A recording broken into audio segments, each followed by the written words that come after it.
Good morning, everyone. Welcome back to the case study. This is where we take an opportunity to learn from those that are working out in the field and try to put in video format some lessons learned that you can share with your construction teams that are on site. But today, actually, we're going to be talking a little bit also about the executive office. And so hope that today is going to be a meaningful case study for you. I am really excited to bring to our audience Robert DePlane. So, Robert, thank you so much for being here today. We're excited to be able to hear from you. Yeah, I'm happy to be here. Thanks. So, tell us a little bit about what got you into the construction industry so that we can have an understanding of your background before we jump into this challenge. So I went to college at Taylor University out in Indiana. I was fortunate to play some college football there all 4 years. And through that academic program, I was searching for what I wanted to do with my life. And I came across, the idea of and the possibility to going into law enforcement. So I structured my my Bachelor of Arts degree towards that vocation. And after I graduated, I became a full time police officer in Muncie, Indiana. Um, Through that line of work, through some line of duty events and just the natural progression of some of the factors that were involved there, I left that line of work and ended up going the construction route. There was a friend of mine that I went to high school with. His dad was a part owner of an electrical shop in Akron, Ohio, and I was able to work there and get some experience. I was super green coming in, didn't really have any knowledge of electrical work prior to that. So it was a good way for me to learn the material, learn the system. And by the time I left there, I was, the purchasing portion of the residential warehouse for that company, and I was making deliveries and making sure all the material and the guys' orders were taken care of. And then from there, I was able to get into the union apprenticeship, the IBW, the International Brotherhood of Electrical Workers, and just been very fortunate through the course of that career with the IBW that I've had a lot of different experiences and had the opportunity early to start becoming a foreman and running work and learning how to do that, and then progressively have just worked my way up to the point where I'm a superintendent.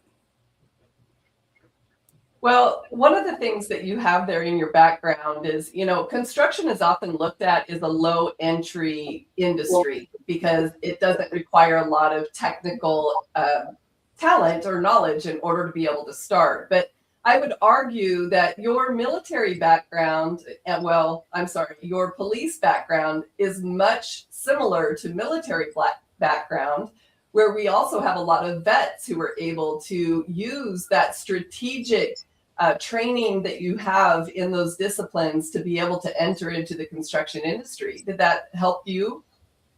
Absolutely. The structure and the recognition of hierarchy and chain of command and order of procedure and the reason why things are the way they are, the reason why they have to be the way they are, was definitely part of that law enforcement world. And it integrated seamlessly with the way the construction projects need to be managed, ran, and facilitated.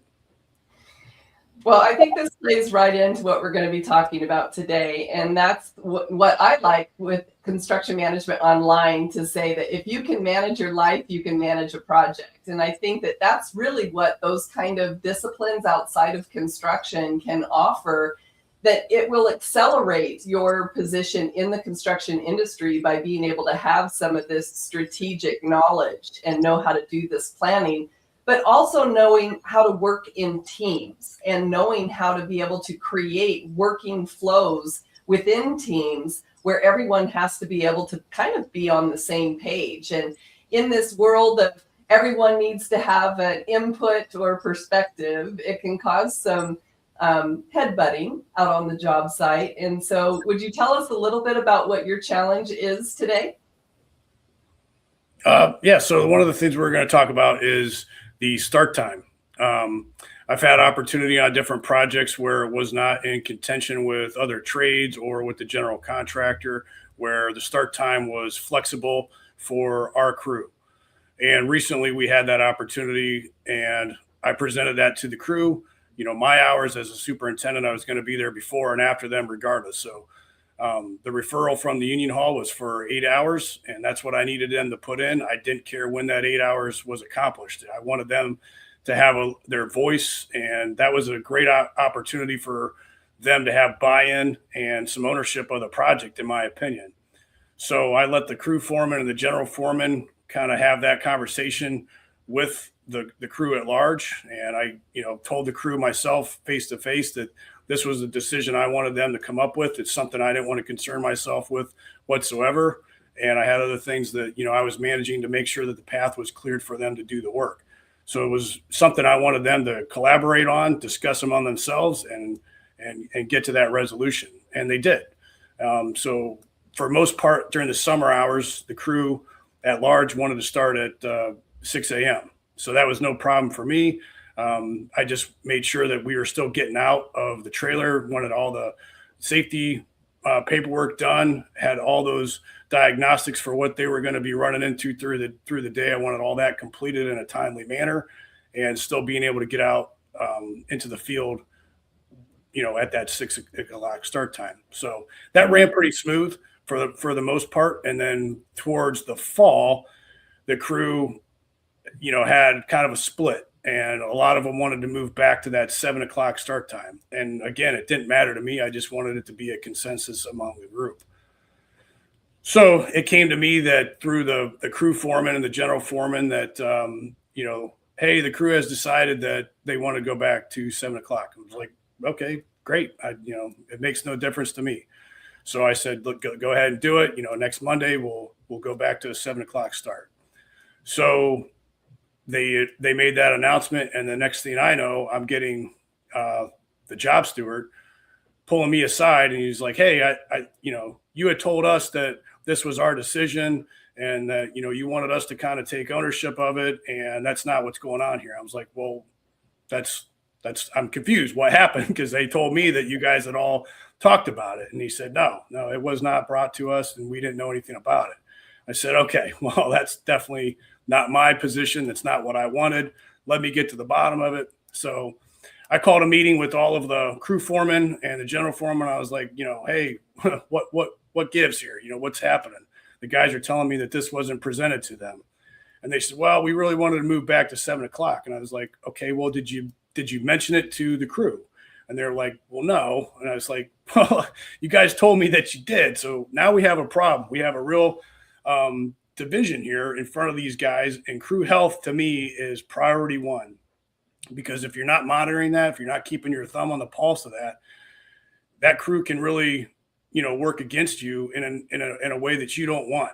So crew health to me is priority number one. So I said to the crew foreman and the general foreman, this is a point of ownership. You guys are going to have to own the mistake. You guys are going to have to tell them that this was not something that we discussed, and that you're going to have to go back to them and present that as an option. And I want that addressed. So they did, and they got it all worked out. And then once the final resolution was, agreed upon, I approached the whole group and gave them my take on it. And I flat out told the entire crew, we as a supervision group messed this one up. We dropped the ball, and we were not unified, and we did not give you guys the right information. And that's on us. And I said, people are not perfect, and I hope that you guys can give us some grace here, and we are going to course correct, and we're going to move forward. So that was good, and it definitely mended that wound. But trying to salvage trust when it's been broken is a delicate task. And so really just in a recap in this challenge, and what I want people to understand is this is right now talking about the start time of a project, but it could be many different things that happen on a project. And so just interject that particular topic that you want to in this particular situation. But what it is that Rob is bringing to light is the importance of communication, but also of understanding accountability of these individuals who had to go back to the team and readdress the basically respect and understanding of a commitment that had been made earlier about being able to collaborate and coordinate with the entire team. And this allows for team buy-in, which then allows people to be able to feel more a part of the solution. And so I love that entire story, Rob, in the way that even you, as the leader, showed where your accountability was and wanting to be able to express that to the entire team that you were working with. But you can't please everybody all of the time.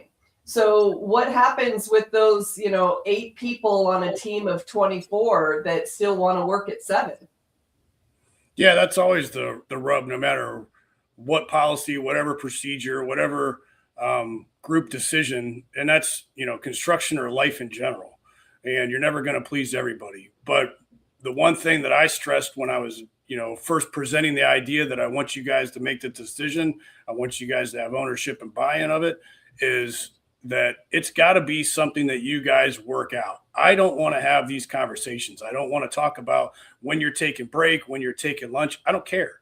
I've got the project to manage and to run. These things are something that you as grown adults need to be able to handle and collaborate with your coworkers. I need you to have teamwork and collaboration out in the field, and break time, start time, those kind of things are just the same measure of cooperation and working with other people. You have to have that, the term gets used all the time in excess, unfortunately, is give and take. But that's what it is when you're working with a group of people. You're not always going to have your way 100%. And that's just the nature of, working with other human beings. You have to be able to collaborate. You have to put yourself on the back burner sometimes for the greater good. So I can appreciate that, Rob, but some of our superintendents might be a little rough around the edges. So when you tell them to go back to their team and work it out with their team, it might be with a roller. So how do you train and teach those superintendents to be leaders in order for them to be able to present in a way that allows them to have that back and forth communication, that even if somebody doesn't get their way, they still feel as though they were part of the solution? Well, I think it goes back to your priorities and what is the objective that you're trying to accomplish. And for me as a superintendent, it's, making sure that we're on time and on budget. So, okay, that's my priority. When these guys start is irrelevant to me. It's not a hill that I want to die on. It's not even a conversation I want to have. The referral from the union hall was for you guys to be here for 8 to 10 hours, whatever we put the call in for. So that's the obligation. That's what you signed up for. You already came in the door knowing that that's what the commitment was. When that is, if it's flexible and the site is willing to have some leeway with that, as long as we're accomplishing that, then great. I don't see that everything is a hill to die on. Now, anybody that knows me that's been around me on running projects, I have my thumb on the pulse of that project. I know what's going on from just about every facet that I can possibly stick my nose into. But that doesn't mean that I want to control every aspect. I just want to have knowledge of that. And the same thing with those guys out in the field. I want their expertise for how they're going to do the best install.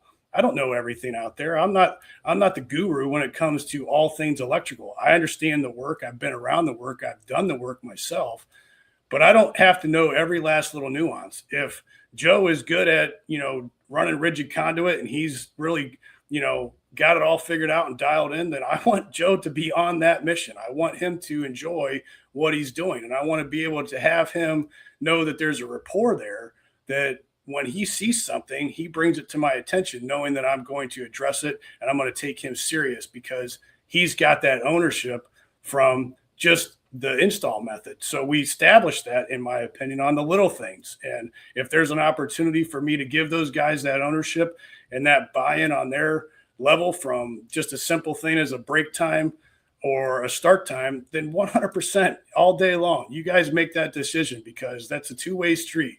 I want you to know that I trust your decision-making just as much as you just trust me to get the information and find the answers out for you. I think that is a really key point, is not any of this happens overnight, right? These are all small steps and small increments of being able to achieve trust in that group that allow you to be able to sometimes make those bigger jumps and leaps that you have to. But what happens when, let's say, you have an executive that comes into the picture who doesn't have their pulse on that team and on that job site, and they're just looking at numbers or data that's coming into the office, and so they may have a tendency to pick out things that you, as a superintendent responsible for your job site, are like, okay, yeah, that's true, but it's not really important. So sometimes the best conversations are prior to us actually even jumping live. So I know earlier we were talking about that executive who may be able to see that somebody is having a 5-minute longer lunch break than they should. And so they point out that lunch break instead of really understanding that there's a bigger picture involved. And so can you talk to that a little bit? Yeah, that's an easy target, I feel like, for a lot of folks to look at is, hey, these guys are given a 30-minute lunch break. When I'm on site, I notice that they're taking 35 minutes. And okay, yes. And then they'll give you the metrics and the numbers for, running that out over the long haul and multiplied by so many guys. And then they'll show you, like, this is what it's costing us. And I don't disagree. That number is what it is. However, if you're looking at the totality of circumstances for what that project is and what are we trying to accomplish? Well, we're trying to meet the schedule and the budget as best we can for the client and the end deliverable. So if we are 1000% dialed in and we have a streamlined machine and we are efficient on all levels, then yeah, okay, let's talk about that extra 5 minutes that these guys are taking that you think is, really hitting that bottom dollar. But if we're not, and there's a lot of gaps and there's a lot of holes in what our system is for just managing tools and material and flow of information, well, then let's look at that first. Let's dial that in first. And do I want to make sure that these guys are taking their lunch and breaks at the allotted amount of time? Absolutely. I don't want it to turn into 45 minutes to an hour. That's unexcusable. And that's not being a good steward of the resources for being a good union member and, giving an 8 for 8. We have an IBW code of excellence that I'm real big on. But if we're only looking at a 5-minute drop in time, I'm not going to be micromanaging those guys when they're a minute or 2 minute. Hey, it's time. We got to get going. I'm going to give them some leeway as human beings and as grown professionals. Now, once it starts creeping into an area where we're letting that slip way too much, yeah, I'm absolutely going to confront it. I have no problem doing that, and I will address it. But I'm going to do it with respect. I'm not going to browbeat them. I'm not going to, chastise them. I'm just going to call it out for what it is. It's not like saying, guys, lunch is 30 minutes is like, what do you mean? It's not a surprise. They know what the rule is. They know where the threshold is. It's okay. I've been noticing that we're kind of creeping past even 35 minutes, guys. We need to make sure we're tightening this up. But if those guys know that there's deficiencies on the other end, human nature, and definitely in those kind of situations, it's going to be quick to point the other finger. So again, not everything's a hill to die on.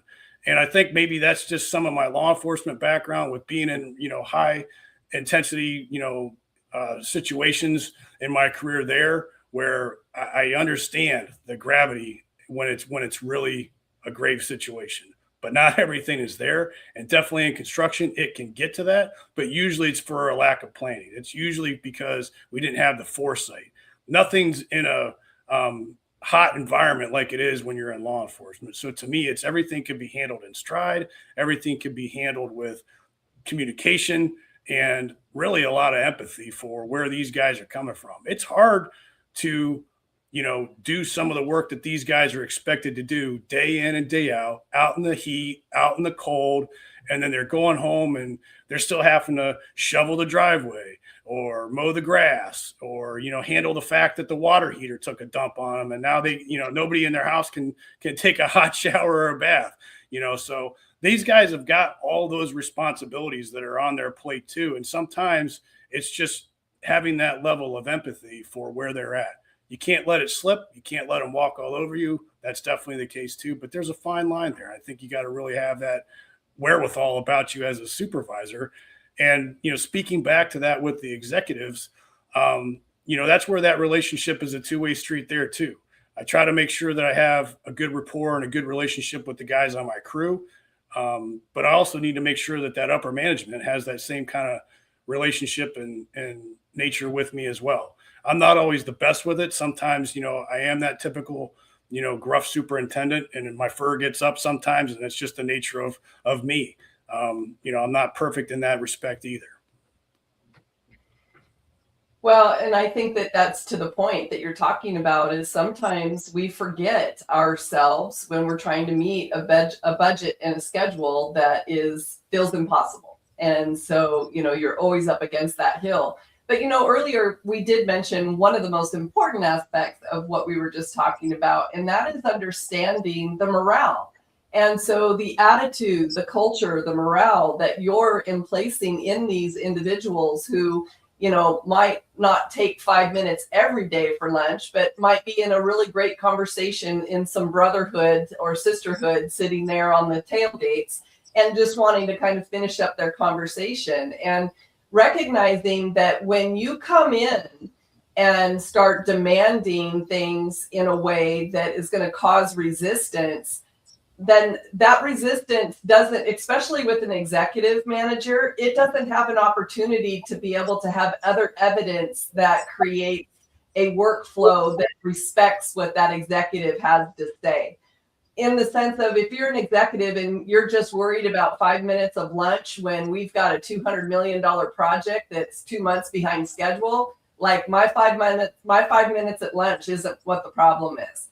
And so just really being able to understand that from the executive viewpoint of, yes, it's a tangible aspect that we can see, but that morale part of it that is not so tangible in the long run will be able to provide efficiency for that project. Absolutely. One of the things I'd say to crews all the time is one of my favorite quotes when it's talking about collaboration and teamwork is, on good teams, the coach holds the players accountable. On great teams, the players hold the players accountable. And I feel like that's how these construction crews should be. And that's definitely something I bring up. I readily talk about that quote because I feel like it's definitely something I want them to grasp and understand. I want them to be able to manage themselves on some of those things. I don't want to have to be stepping in or dealing with all of the little nitpicky, nuanced personnel things. Those things, by and large, need to be handled amongst themselves. They're grown, professionals, and they need to be able to conduct themselves that way. That's my expectation of them going into it. And I put that on the table, and I'm very vocal about that. If they want to be treated that way, then you need to conduct yourself that way. And I also tell them that, when you look at like hierarchy and, flow and structure, roles and responsibilities, we always kind of look at it with like a pyramid model. And to me, okay, yeah. And what's at the base of the pyramid? It's them. It's the labor. They're holding up the foundation. I'm at the higher up as you go. I'm nothing without that base intact, that solid, firm base. That has to be. That's how we build things. That's how construction is facilitated as far as the work itself, and from a management and a personnel standpoint, that has to also be that perspective. And I think unfortunately the field has gotten a bad rap over the years with some of the guys that aren't exactly model citizens, if you want to put it that way, and that's on them. They've got to own that part. But respect's a two-way street. And if you want them to respect the work, respect the company, buy into the culture, buy into the ownership of the job, then you have to give that respect. And when leadership commits to engagement on that respect level first, and they bring that to the table, and hey, you guys are the lifeblood of this job. You guys are here because you're the ones that are actually the revenue stream. You're the ones that are actually putting, nuts and bolts together. You're the ones that are actually pulling the wire. You guys are the ones making the terminations. So I want to make sure that that field has that ownership and that authentic buy-in from really taking that intrinsic value from the work that they do. And in order for that to really happen, I've got to show them my level of respect for the kind of craftsmen and mechanics that they are.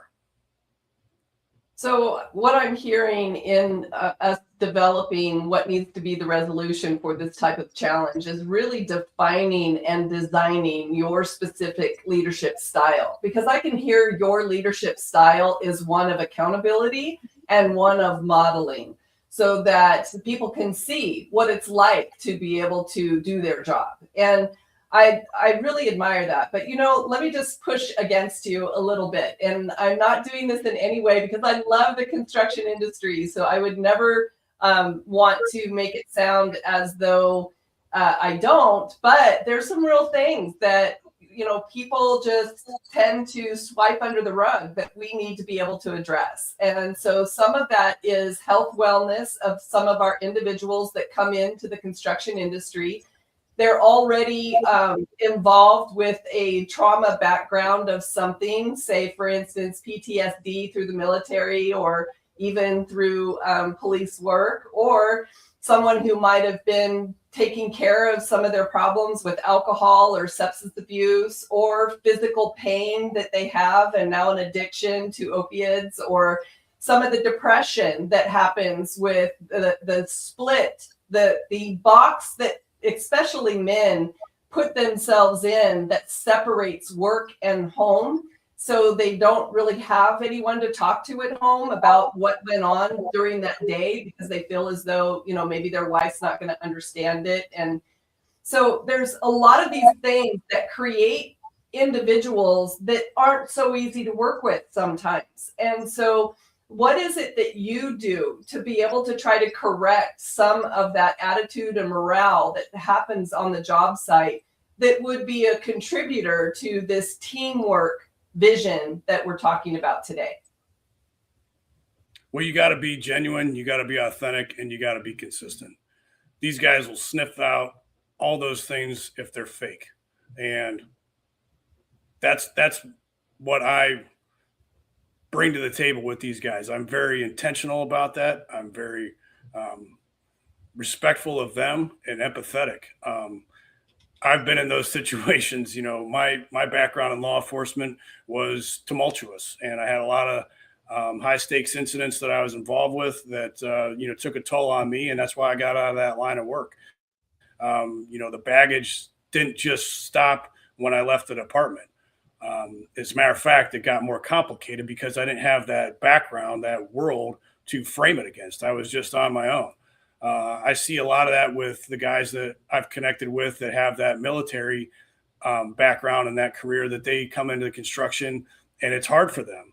And they don't understand really where to fit in with civilian life as they're comparing it to some of the things that they've experienced and that level of severity that they've had to survive. And now they're coming in and they're, just to go back to it, not to belabor it, but just as the example of the day that we're talking about is that lunch break or that time.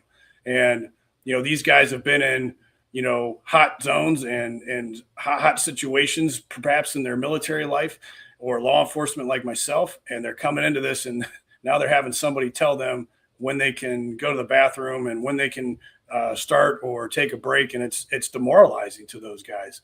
So to make sure that I meet them on that level, and I don't have to tell them all my, stories. I don't even have to go into it all, but I can meet them where they're at, and I can recognize that in those people. And it doesn't even have to be that military or law enforcement connection. You can see that with people that are struggling with divorce. I've been unfortunate and had a divorce in my background as well.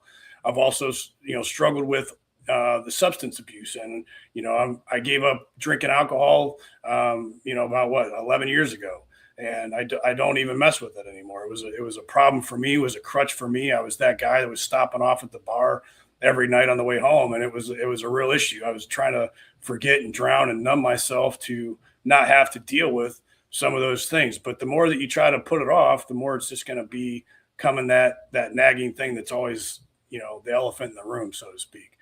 So I definitely always want to make sure that I'm seeing people in those moments. And I have no problem going around the job site and pulling those guys aside and just having a one-on-one conversation, not getting too personal about like all the particulars of their life, but just showing them that I care and that I give a damn about what they have going on. And that goes a long way. And I want that feedback from my crew foreman.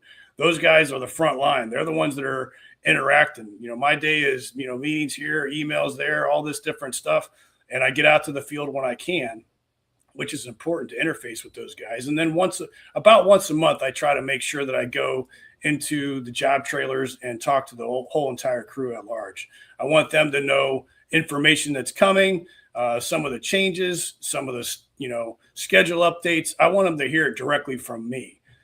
So just building that rapport and having that interface with those guys and meeting them where they're at, it takes time, and it doesn't just happen the first day that they're on the job.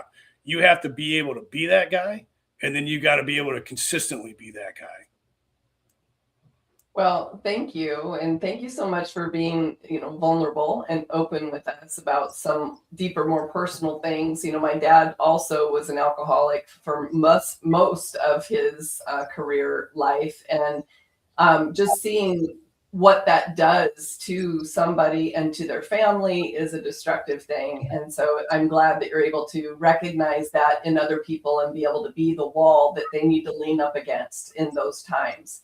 I'm going to take a short little break right here and just remind everybody that we're live. So if you have any questions, please go ahead and put them in the comments, and Rob and I will do our best to be able to go through it.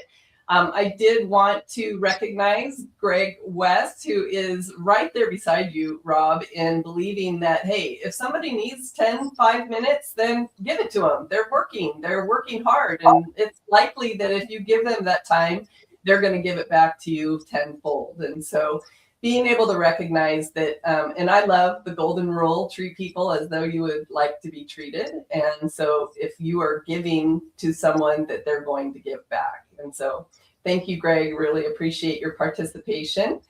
And so, we've kind of come full circle here, Rob, in really talking about, it started with a start time and whether or not they were going to start at 6 or 7 o'clock. But really what the issue was understanding the importance of collaboration of the team and getting everyone on the same page so that there can be accountability and buy-in for a decision that's being made.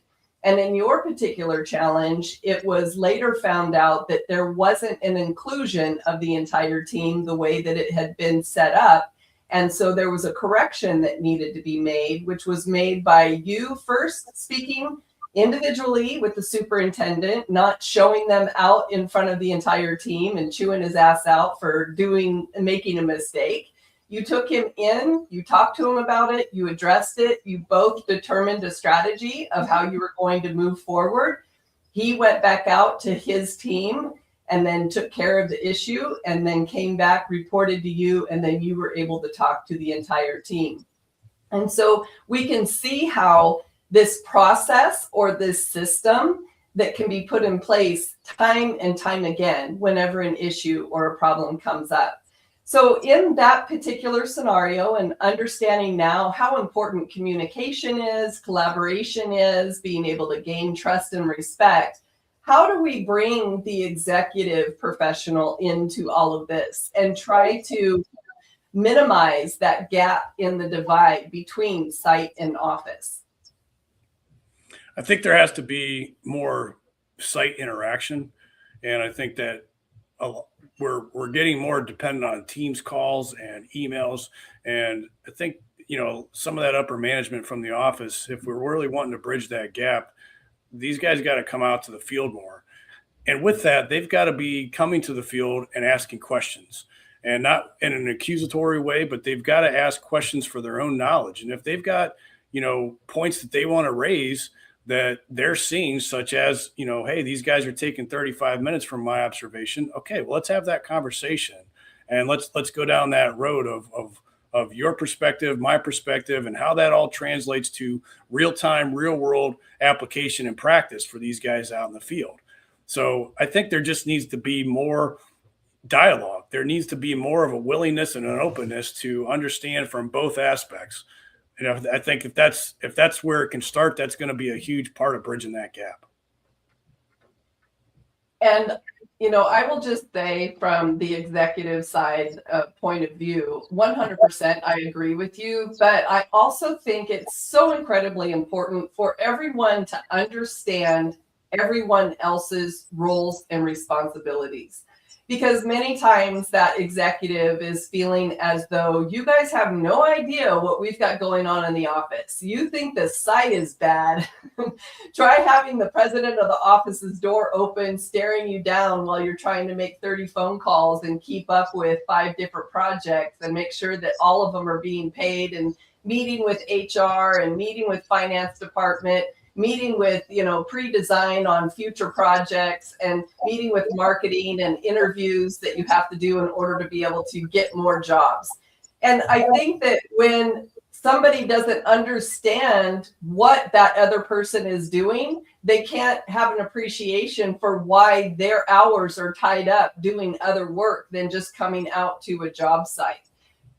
On the other hand, understanding that job site can be done through the communication with your superintendent, should that relationship be as close as it needs to be. Like, the superintendent has to know that the executive has their back.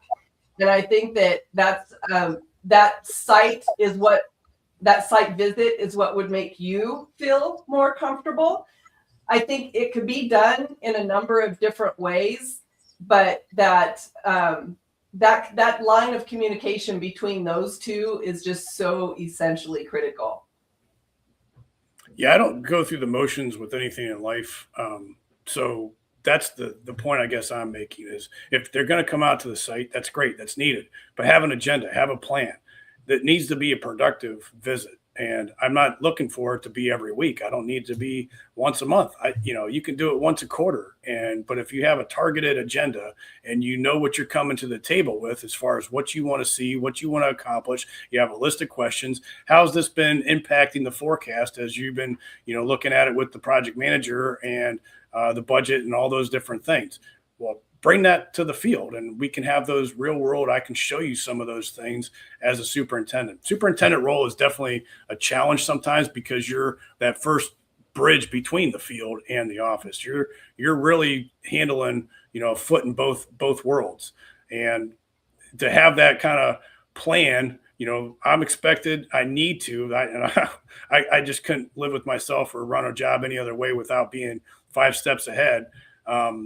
That needs to be also on that executive team. I want you out here. I want you to see the site. I want you to be engaged, but you need to have an agenda. It can't just be like, well, I showed up and I want to walk around.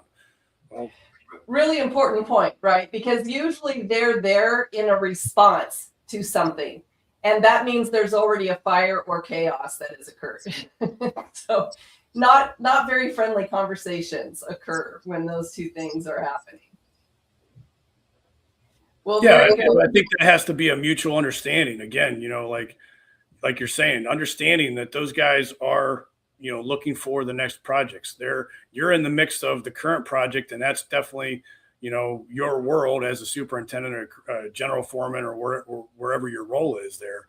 But you got to understand that these guys are trying to plow forward with trying to get the next job to roll everybody into.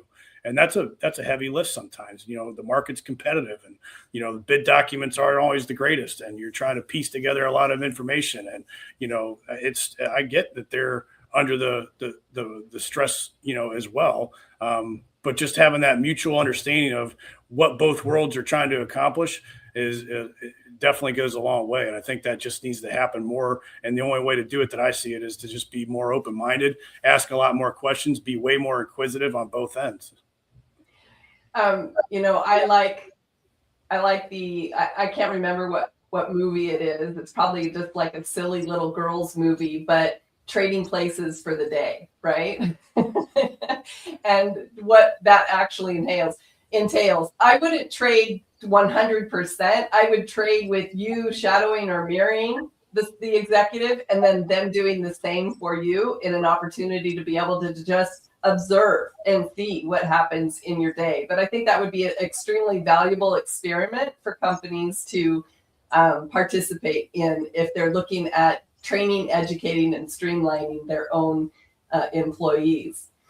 So, Rob, it looks like we don't have any questions. I'm going to call for last call on questions. But before we do that, I know you're starting a new job. So I want to congratulate you with your new position with Miller Electric. And if people want to follow you or find out more information or contact you, how would they be able to do that? The best way to get a hold of me is LinkedIn. That's really the only social media platform that I use. So that's, I'm readily found on there. I'm pretty active on it. There's a lot of engagement that I try to put out. So that's really the best way to get a hold of me. Fantastic. And I love the posts that you put out. They are so incredibly authentic and genuine. I think that's part of what got me wanting to have you on the case study.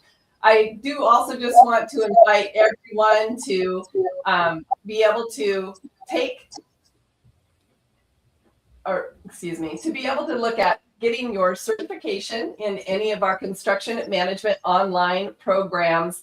But more importantly, we have a skill builder, which is the opportunity to be able to have a monthly membership available to your employees that allow them to learn about everything that you won't find in a textbook. So if you have any of those interns or apprentices stuck in the trailer that have been told to shadow the superintendent, this will show them step by step how to create a submittal, how to be able to respond to an RFI. And at any time, I'm available for live connection if you want to reach out to me to ask any questions. Thank you again. I will see everyone next Friday.